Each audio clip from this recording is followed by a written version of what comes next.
Hi guys. So let's start with refreshing query and Power Query best practices.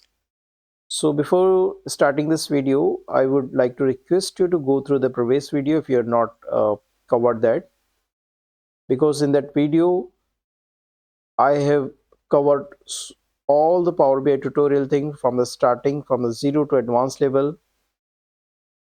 Watch is first to understand this concept clearly. Okay. So let's come on the refreshing query. So do you know that refreshing unnecessary queries can be slow down your Power BI?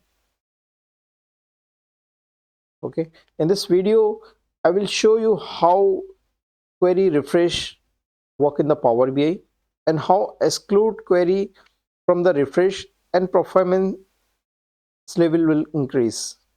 So professional Power BI best practices use the real enterprises project in the improve performance. So in the if you come in the Power BI and you refresh it, so by default all the query will refresh. Okay, from the query editor, if you exclude it from the refreshing, then it will not refreshing again. So why necessary again and again refresh the file data if the file is not updating frequently? Okay, so excluding query from the refresh, that doesn't mean change the often, like the lookup file data or statics data doesn't frequently change. So how would you do that? Let's come on the Power BI, and if you click on the Power BI refresh page, so you will observe all the table which are in this data are refreshing, right? Like this. So we should not refresh again the data. We should just avoid to refresh only that file which is frequently updated.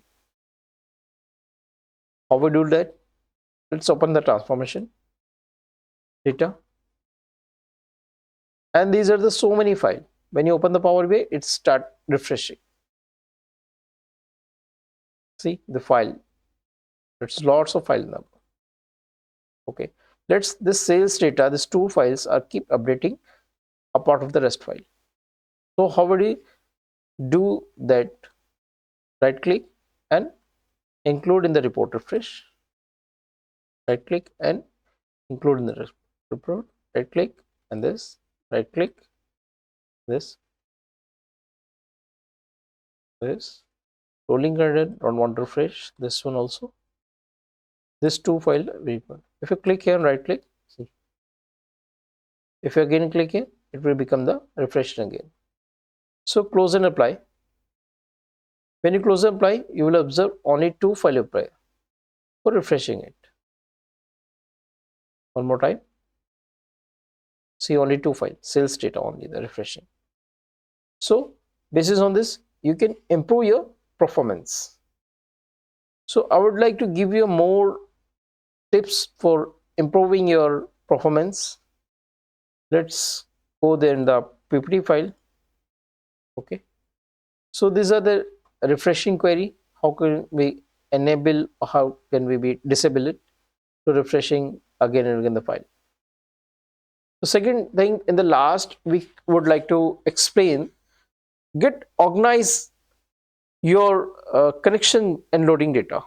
If suppose the file is available in your system, so clean the name or query from the starting, so that you don't need to go again and again, change the file or rename the file.